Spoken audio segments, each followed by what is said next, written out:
শাশুড়িকে দিয়ে রান্না করাই আর বৌমা সারাদিন ফোন নিয়ে ভিডিও করে। শাশুড়ি সংসারে সারাদিন খেটে মরবে আর বৌমা সারাদিন গায়ে হাওয়া লাগিয়ে ঘুরে বেড়াবে, সেই শাশুড়ি কিছু বলবে না। এরকম শাশুড়ি কার আছে আমাকে একটু বলবে বন্ধুরা। হ্যালো বন্ধুরা, সবাই কেমন আছো? আশা করি সবাই খুব ভালো আছো। চলে এলাম তোমাদের সাথে গল্প করতে। আমি শুক্লা, হাওড়া জেলার ছোট্ট গ্রামে সাধারণ ঘরের বউ কোজাগরি অফিসিয়ালে তোমাদের সবাইকে স্বাগত।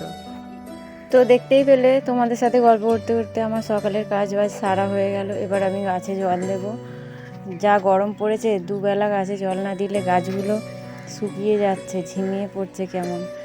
তো আমি আজকে গাছে খাবার দেব, সবজি পচা, পেঁয়াজ পচা, এইসব জল আমি গাছে দিই। রাসায়নিক সার খুব একটা দিতে আমি পছন্দ করি না। আজকে সকালের ওয়েদারটা খুব ভালো লাগছে, হালকা মেঘলা মেঘলা আছে। সকালের দিকে মেঘলা হয়, আবার বেলার দিকে প্রচণ্ড গরম পড়ে। এই জন্যই সবার শরীর খারাপ হচ্ছে, আমাদের তো সবার সর্দি জ্বর। এই দেখতে পাচ্ছ প্রজাপতিটা কি সুন্দর ফুলে ফুলে ঘুরে বেড়াচ্ছে। তো এই যে পিঁপড়েগুলো হয়েছে, জানি না কী করলে পিঁপড়েগুলো তাড়ানো যায়। প্রত্যেকটা গাছের গোড়ায় গোড়ায় হয়েছে। পিঁপড়েগুলো তাড়ানোর উপায় যদি কারো জানা থাকে, কেউ প্লিজ আমাকে বলবে তো কীভাবে তাড়ানো যায়।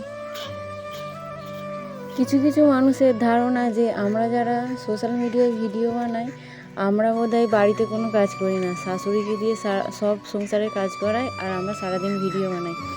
আমি একদিন রাস্তায় যেতে যেতে ভিডিও করছিলাম আর কয়েকজন আমাকে দেখে এই কথাই বলছিল, আচ্ছা এরকম শাশুড়ি কি আছে?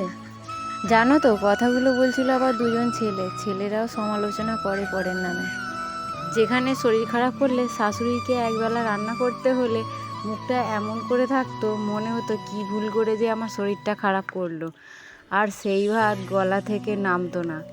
আবার শরীর খারাপ নিয়ে উঠে রাতের খাবার করতে হতো, মনে হতো রেস্ট নিয়ে কাজ নেই বাবা। একবারও কেউ বলতো না যে আজকে তোমায় কিছু করতে হবে না, তুমি শুধু শুয়ে থাকো। আমরা বউরা যে কিভাবে স্বামীর ঘর করি শুধু আমরা বউয়েরাই জানি। বাদবাকি যা কাজ ছিল সব সারা হয়ে গেছে, এবার চা খাওয়া হবে। গ্যাসটা শেষ হয়ে গেছে, তাই আজকে উনুনেই হবে। এই ছোটো উনুনটা করে রেখেছিলাম এমার্জেন্সির জন্য, সেটা কাজে লেগে গেল। উনুনের মধ্যে হবে, তাই কালি লাগবে বলে এই ছোটো হাঁড়িটা বসালাম। চাটা খেয়ে স্নান টান করে রেডি হচ্ছি, এবার যাব মামার বাড়ি। মা ফোন করেছিল, বললো তোর হয়েছে, তাড়াতাড়ি রেডি হওয়া, আমার হয়ে গেছে, আমি যাচ্ছি। সেখানে গিয়ে কতটা কি ভিডিও করতে পারবো জানি না, যদি ভিডিও করা সম্ভব হয় তো তোমাদের সাথে সেটাও শেয়ার করব। সব ঘরে যে এমনটা হয় আমি সেটা বলছি না, সব শাশুড়ি যে খারাপ হয় আমি সেটা বলছি না, কিন্তু আবার এমনটাও নয় যে আমরা সারাদিন শুধু ভিডিওই বানাই আর কোনো কাজ করি না সংসারের, এইটাও কিন্তু না।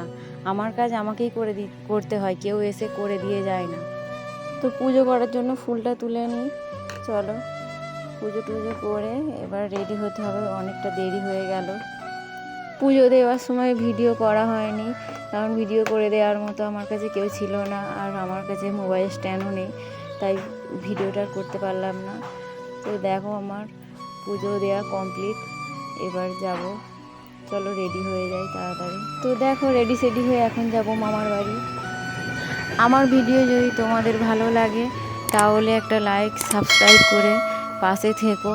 তোমাদের একটা লাইক আমাকে আরও নতুন ভিডিও বানাতে উৎসাহ করবে। তো দেখা হবে অন্য কোনো একটা ভিডিওতে, ততক্ষণ সবাই ভালো থেকো, সুস্থ থেকো।